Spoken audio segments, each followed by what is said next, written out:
Welcome to Surya academy. இன்றைக்கி நாம் டிஎன்பிசியில் ஜென்ரல் நாலேஜில் ஹிஸ்ட்ரியில் இந்தியாவில் ஆங்கில கிழக்கிந்திய கம்பெனியின் ஆட்சியை பற்றி பார்க்க போகிறோம். அந்த ஆட்சியில் வாரன் ஹேஸ்டிங்ஸ் அப்படிங்கிற ஒரு ஆட்சி முறை எப்படி இருந்தது அப்படிங்கிறத பற்றி பார்க்க போகிறோம். ஸோ இவருடைய காலங்கள் பொதுவாக இந்தியாவில் ஆங்கில கிழக்கிந்திய கம்பெனியோட ஆட்சி முறை கிபி 1773 ஆண்டு முதல் கிபி 1857 வரை நீடிச்சிருக்கு. ஸோ வாரன் ஹேஸ்டிங்ஸ் அப்படிங்கிறவர் கிபி 1772 1785 வரைக்கும் ஆட்சி முறை பண்ணிருக்காரு. ஸோ இதில் ஃபஸ்ட் பாயிண்ட் நான் கொடுத்துருக்காங்கன்னு பார்த்தீங்கன்னா, கிபி 1772 வங்காள கவர்னராக வாரன் ஹேஸ்டிங்ஸ் நியமிக்கப்பட்டார். ஸோ 1772 இவர் வங்காளத்தோட கவர்னராக பதவி ஏற்கிறாரு. பின்னர் வங்காளத்தின் தலைமை ஆளுநராகவும் இவர் ஆகிறார். பின்னாடி கொடுத்துருக்கு. ஸோ இவர் பதவி ஏற்றப்போ 1772 பதவி ஏற்றப்போ வங்காளத்தில் ஏற்பட்ட பஞ்சத்தினால் மக்கள் பெரிதும் துயரத்திற்கு ஆளாகியிருக்காங்க. ஸோ இரட்டை ஆட்சி முறை வங்காளத்தில் இவர் பதவி ஏற்றப்போ இரட்டை ஆட்சி முறை நடைமுறையில் இருந்திருக்கு. இந்த இரட்டை ஆட்சி முறை பொருளாதாரத்தை ரொம்ப சீர்குலைச்சிருக்கு. இந்த பொருளாதாரம் சீர்குலைஞ்சதுனால விவசாயிகளும் கலைஞர்களும் மோசமான நிலைக்கு தள்ளப்பட்டிருக்காங்க. ஸோ ஆங்கில கிழக்கிந்திய கம்பெனி அதிகாரிகள் தவறான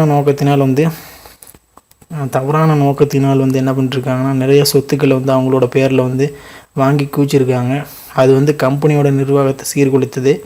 இதனால் ஆங்கில கிழக்கிந்திய கம்பெனி ஆங்கில அரசுக்கிட்ட ஒரு குறிப்பிட்ட பெருந்தொகையை கடனாக கேட்டிருக்கு. ஸோ இந்த சமயத்தில் ஆங்கிலேய கிழக்கிந்திய கம்பெனி ஆங்கிலேய அரசு என்ன பண்ணிருக்காங்கன்னா, நேரடியாக கிழக்கிந்திய கம்பெனியோட ஆட்சியில் தலையிடுறதா முடிவு பண்ணிட்டாங்க. ஸோ அப்படி முடிவு பண்ணி தான் ஆங்கில பாராளுமன்றம் கிபி 1773 ஆண்டு ஒரு ஒழுங்குமுறை சட்டத்தை கொண்டு வராங்க.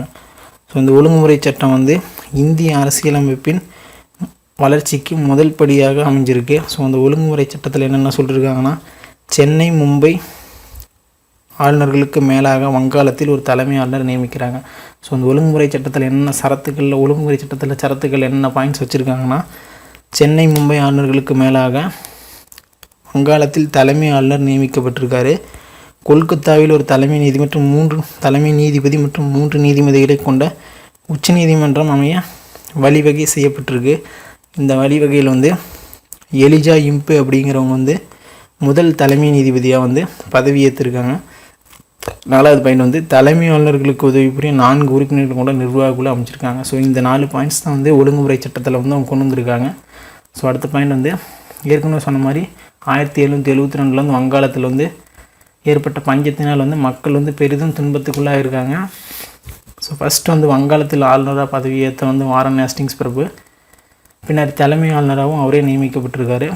ஸோ இவர் தான் வாரன் ஹேஸ்டிங்ஸாக முதல் தலைமை ஆளுநராகவும் இருந்திருக்காரு.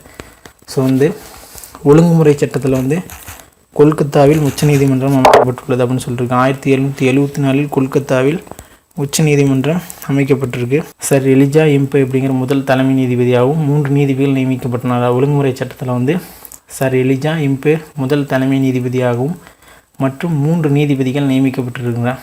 ஸோ ராபர்ட் கிளைவ் வங்காளத்தில் ஏற்படுத்திய இரட்டை ஆட்சி முறையை வாரன் ஹேஸ்டிங்ஸ் சொல்லிச்சிருக்காரு. ஸோ அந்த இரட்டை ஆட்சி முறை தான் பொருளாதாரத்தை சீர்குலைச்சிருக்கு. ஸோ இவர் ஆளுநராக பதவி ஏற்றவுடனே வாரன் ஹேஸ்டிங்ஸ் ஆளுநராக பதவி ஏற்றவுடனே அந்த இரட்டை ஆட்சி முறையை முழுவதுமாக ஒழிச்சிருக்காரு. ஸோ இப்போ இவர் கொண்டு வந்ததில் வாரன் ஹேஸ்டிங்ஸ் செய்த சீர்திருத்தம் என்னென்ன செஞ்சுருக்காருன்னு சொல்லி பார்க்கலாம். இப்போ அவர் பதவி ஏற்றதை பார்த்தா அடுத்தது வாரன் ஹேஸ்டிங்ஸ் என்னென்ன சீர்திருத்தம் செஞ்சுருக்காருன்னா, நிர்வாக சீர்திருத்தம் செஞ்சுருக்காரு, நீதித்துறையில் சீர்திருத்தம் செஞ்சுருக்காரு, வணிக சீர்திருத்தம், கல்வி சீர்திருத்தம் இதெல்லாம் செஞ்சுருக்காரு. ஸோ ஃபஸ்ட்டு நிர்வாக சீர்திருத்தத்தில் ராபர்ட் கிளைவ் கொண்டு வந்த இரட்டை ஆட்சி முறையை மெயினாக இவர் ஒழிச்சிருக்காரு. இது நிர்வாகத்தில் சீர்திருத்தம் பண்ணது ரொம்ப முக்கியம். அடுத்தது மாகாணங்களின் நிர்வாகத்தை ஆங்கில கிழக்கிந்திய கம்பெனி ஏற்றுக்கொண்டது.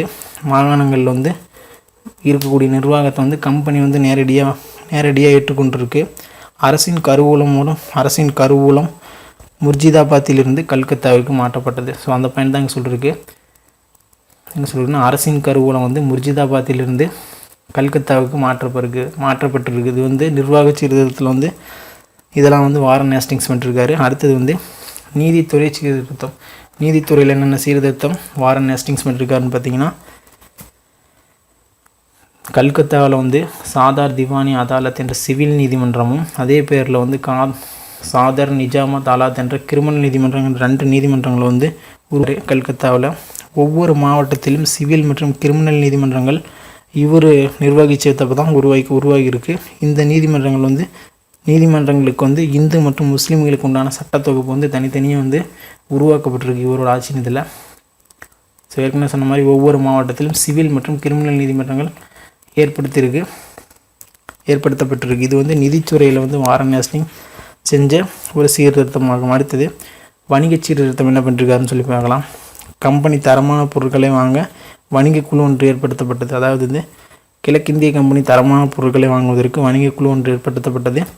கம்பெனி ஊழியர்கள் வந்து யாரும் தனிப்பட்ட முறையில் வியாபாரம் செய்வது வந்து தடை செய்யப்பட்டது. அடுத்தது இந்திய வணிகத்தை ஊக்குவிக்க வியாபாரிகளுக்கு சுங்க வரியில் 2.5% வந்து தள்ளுபடி அளிச்சிருக்காரு. ஸோ அந்த பாயிண்ட்ஸ்லாம் இங்கே இருக்கும் பாருங்கள்.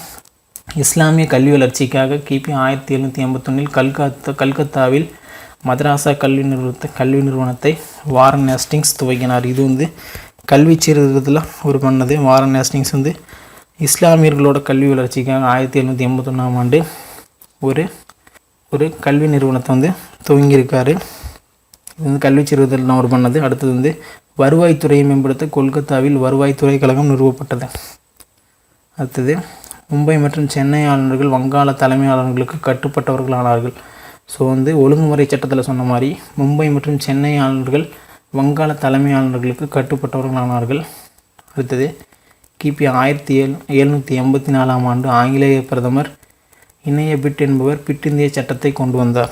ஸோ பிட் இந்திய சட்டம் வந்து இவரோட நிர்வாகத்தின் போது தான் கொண்டு வந்திருக்காங்க. ஸோ வந்து பிட் இந்திய சட்டம் என்ன சொல்லுதுன்னா, நிர்வாக குழு உறுப்பினர்கள் எண்ணிக்கை வந்து 4லிருந்து 3ஆக குறைக்கப்பட்டிருக்கு பிட் இந்திய சட்டத்தில். அடுத்தது நிர்வாக வளர்ச்சிக்காக 6 பேர் கொண்ட கட்டுப்பாட்டுக்குழு இங்கிலாந்தில் உருவாக்கப்பட்டது. இந்தியாவில் உள்ள ஆங்கில படை வீரர்கள் படைத்தளபதியாக தலைமை ஆளுநர் செயல்படுவார் என்றும் சென்னை மும்பை மாகாணங்கள் அவரின் முழு கட்டுப்பாட்டின் கீழ் இயங்கும். இதுதான் வந்து பிட் இந்திய சட்டம் வந்து சொல்லுது. அடுத்தது ஏற்கனவே சொன்ன மாதிரி இந்திய வாணிபத்தை ஊக்குவிக்க வியாபாரிகளுக்கு 2.5% வந்து தள்ளுபடி அளிச்சிருக்காரு. அடுத்தது கல்கத்தா, டாக்கா, ஹூக்ளி, பாட்னா, முர்ஜிதாபாத் ஆகிய 5 இடங்களில் சுங்கச்சாவடிகளை ஏற்படுத்தியிருக்காரு வந்து வாரன் ஹேஸ்டிங்ஸ் பிறப்பு. அடுத்தது ரோகில்லா போர் நடைபெற்ற ஆண்டு வந்து கிபி 1774 ஆண்டு. ஸோ இது ரொம்ப இம்பார்ட்டண்ட்டான பாயிண்ட். ரோகில்லா போர் நடைபெற்ற ஆண்டு வந்து 1774 ஆண்டு. ஸோ ரோகில்லர்கள்னால் யாருன்னு பார்த்தீங்கன்னா ஆப்கானிஸ்தான் மக்கள் ஆகும். இந்த போர் எதுக்காக நடந்திருக்குன்னா மராத்தியர்களுக்கும் இவங்களுக்கும் நடந்த போராகும். அதனால் வந்து மராத்தியர்கள் வந்து தாக்குதலுக்கு ஆளாகினர். அதனால் வந்து அவர்கள் வந்து அயோத்தியின் நவாப் ஜுஜித்துத் தௌகாவின் உதவியை நாடினர். இதற்காக 40 லட்ச ரூபாய் கொடுக்க போட்டிருக்காரு. ஸோ கிபி 1773 மராத்தியர்கள் ரோகல்கண்ட் மீது படையெடுத்த போது அயோத்தி நவாப்பின் படைகள் ரோகல்ருக்கு பக்கபலமாக இருந்தன. அதனால் மராத்தியர்கள் போரிடாமல் திரும்பி சென்றனர். ஆனால் ஒப்பந்தப்படி வந்து சுஜித் தௌகா 40 லட்சம் கேட்கவே ரோகிலர்கள் போர் எதுவும் நிகழாததால் அப்பணத்தை தர முடியாதுன்னு சொல்லியிருக்காங்க. உடனே வந்து அயோத்திய நவாப் வந்து ஆங்கிலேயர்களின் உதவியை நாடியிருக்கார். அவ்வாறு ஆங்கிலேயர்கள் உதவினால் தாங்கள் 40 லட்சம் தருவதாக ஒப்புக்கொண்டுள்ளனர். எனவே வாரன் ஹேஸ்டிங்ஸ் தனது படையை அனுப்பி ரோகிலர்களை தோற்கடித்தார். ஸோ ரோகிலர் போர் வந்து ஆங்கிலேயர்களும் தலையிட்டு 40 லட்ச ரூபா தங்களுக்கு பணம் கொடுக்குறதுன்னு சொன்னதுனால வந்து இந்த போர் வந்து நடந்திருக்கு. ஸோ வாரன் ஹேஸ்டிங்ஸ் ரோகில்கண்ட் அயோத்தியுடன் நினைத்தார். போரில் வெற்றி பெற்று 1773 மராத்தியர்கள் ரோகில்கண்ட் மீது படையெடுத்தனர். வாரன் ஹேஸ்டிங்ஸ் பனாரஸை ஆண்ட மன்னர் ஜெயித் சிங்கிடம் அதிக வரி கோரினார். ஜெயித் சிங்கிடம் பொய் கையெழுத்து போட்ட விவகாரத்தில் நந்தகுமார் கொலை செய்யப்பட்டிருக்கார். ஸோ இதெல்லாம் வந்து வாரன் ஹேஸ்டிங்ஸில் குற்ற விசாரணைகள் நடந்ததாகும். ஸோ பின்னாடி வந்து ஒழுங்குமுறை சட்டத்தின் குறைகளை போக்க பிட் இந்திய சட்டம் கொண்டு வரப்பட்டது. அடுத்தது தரமான பொருட்களை வாங்க ஆங்கிலேய கிழக்கிந்திய கம்பெனி வந்து நிர்வகிக்கப்பட்டது. ஸோ நம்ம வந்து இப்போ கிழக்கிந்திய கம்பெனியோட ஆட்சியில் இந்தியாவில் வந்து ஆங்கில கிழக்கிந்திய கம்பெனியோட ஆட்சியில் வந்து வாரன் ஹேஸ்டிங்ஸ் பிறப்போட நிர்வாகத்தை பற்றி. ஸோ இதுலேருந்து பாயிண்ட்ஸ் வர்றதுக்கு இதுலேருந்து வந்து கொஸ்டின் வர்றதுக்கு ரொம்ப வாய்ப்பு இருக்குது. ஸோ வந்து நீங்கள் வந்து இதை 1-2 டைம் வந்து ரிவிஷன் பண்ணிக்கிறது பெட்டராக இருக்கும்.